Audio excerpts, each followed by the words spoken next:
Vous avez recruté un salarié pour réaliser des activités créatives, telles que des sites internet, des jeux vidéo, des photographies. Mais disposez-vous bien, en qualité d'employeur, des droits de propriété intellectuelle permettant de les exploiter. Beaucoup d'employeurs considèrent à tort que les œuvres créées par leurs salariés dans l'exercice de leurs fonctions leur appartiennent. Rien de plus faux.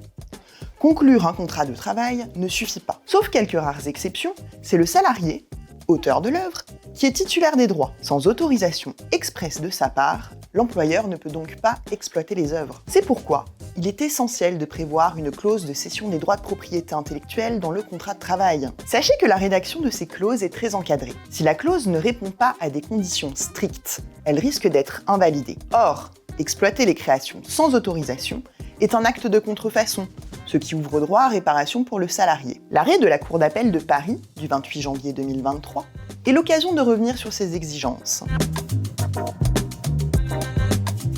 4 points clés sont à connaître. La nécessité d'un écrit, une clause de cession précise, l'interdiction de cession globale d'œuvres futures et la rémunération du salarié.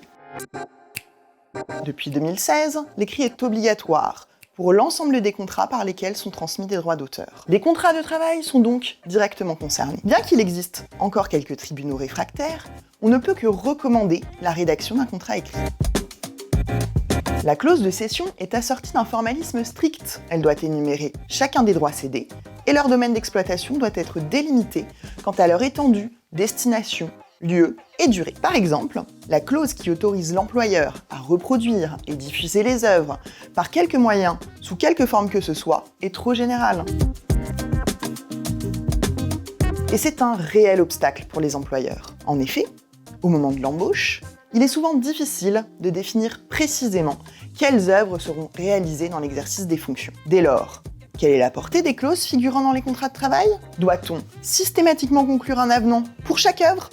La jurisprudence est malheureusement fluctuante. La tendance, dernièrement, semble néanmoins être à davantage de souplesse. Par exemple, prévoir que la cession des œuvres intervient au fur et à mesure de leur réalisation ou de leur création suffit selon la Cour d'appel de Paris. Certes, l'effet de l'espèce était très particulier, mais cet arrêt du 18 janvier 2023 n'est pas isolé. De même, et dans un tout autre contexte, la Cour d'appel de Montpellier, dans un arrêt du 18 octobre 2022, a purement et simplement écarté cette interdiction de principe concernant un pacte d'actionnaires. Les motivations sont contestables.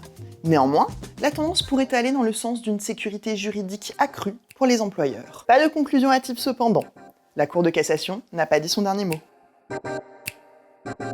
Par principe, la contrepartie financière de la cession des droits versés aux salariés doit être proportionnelle aux recettes provenant de la vente ou de l'exploitation de l'œuvre. Par exception, une rémunération forfaitaire peut être admise. En pratique, cela implique-t-il de prévoir une rémunération distincte du salaire ? Non, nous a indiqué à plusieurs reprises la Cour d'appel de Paris, notamment dans son arrêt du 18 janvier 2023. Les juges ont d'ailleurs insisté sur le fait que l'objet de la rémunération forfaitaire devait s'apprécier strictement et donc en faveur des auteurs salariés.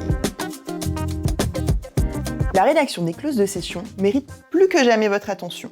Et il ne faut jamais se contenter de termes généraux et vagues. Bien entendu, le cabinet est à votre disposition pour vous accompagner dans la rédaction de ces clauses, comme dans les litiges qui pourraient survenir avec vos salariés ou votre employeur. À très bientôt.